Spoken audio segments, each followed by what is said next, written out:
I've always been good at blending in, at becoming part of the background.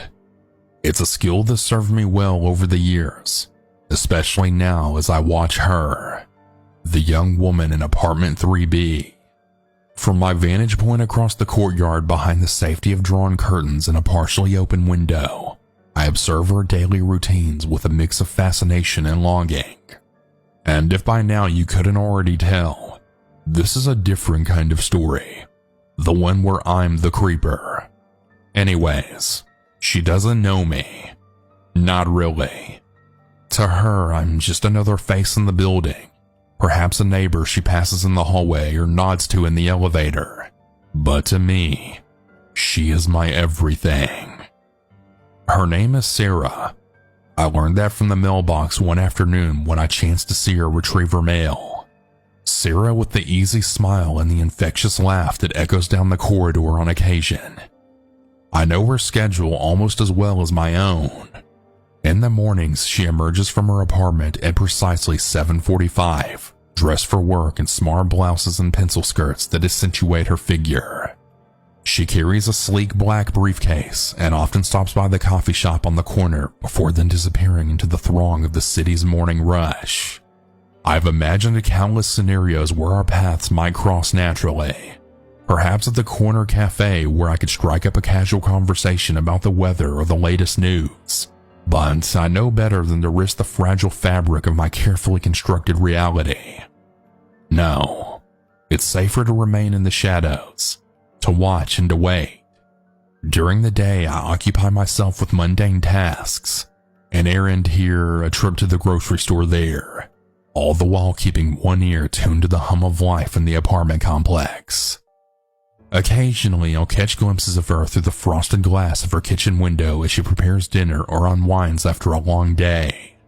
Nights are the hardest, when the silence of the building presses in around me like a suffocating blanket. That's when I find myself drawn to the window, drawn to the faint glow of light from apartment 3B. Sometimes she reads, curled up on the couch with a book held close to her chest. Other times she watches television, the flickering screen casting shadows across her face. I wonder what occupies her thoughts during those quiet moments. Does she think of me, the faceless neighbor who watches her from across the courtyard? Or does she go about life, oblivious to the silent presence that hovers on the periphery of her world? I've tried to rationalize my obsession, to convince myself that it's harmless, that it's merely a passing fascination. But the truth is far more insidious. I can't tear myself away from her. The need to know her, to understand her. It consumes me in ways that I just can't explain. Tonight is no different. As I stand at the window, the darkness outside broken only by the soft glow of streetlights, my gaze inevitably drifts to apartment 3B. I see movement. A flicker of movement that draws me closer to the glass, my breath fogging the window pane. She's there, framed against the lamplight from the living room, her silhouette ethereal and distant. There's a vulnerability about her in these moments, a rawness that she only reveals when she thinks no one's watching. And yet, I'm watching. I'm always watching. Suddenly she turns, as if sensing my gaze from across the courtyard. My heart lurches in my chest, and for a fleeting instant, our eyes meet through the glass. Panic surges through me, threatening to unravel the fragile threads of my carefully constructed facade. But then she smiles, a small knowing smile that sends a shiver down my spine. Does she recognize me?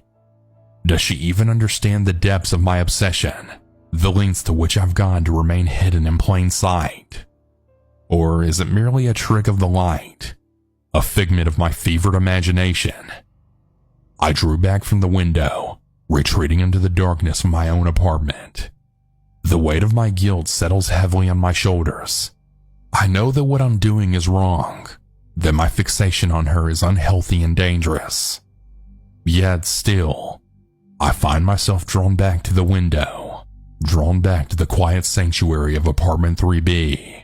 For in those stolen moments of observation, I catch fleeting glimpses of a life that I can never truly be a part of.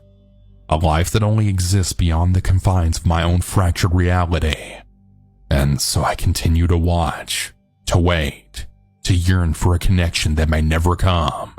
For in the end, I'm nothing more than the watcher in the shadows, forever bound to the object of my obsession by the invisible threads of desire and regret.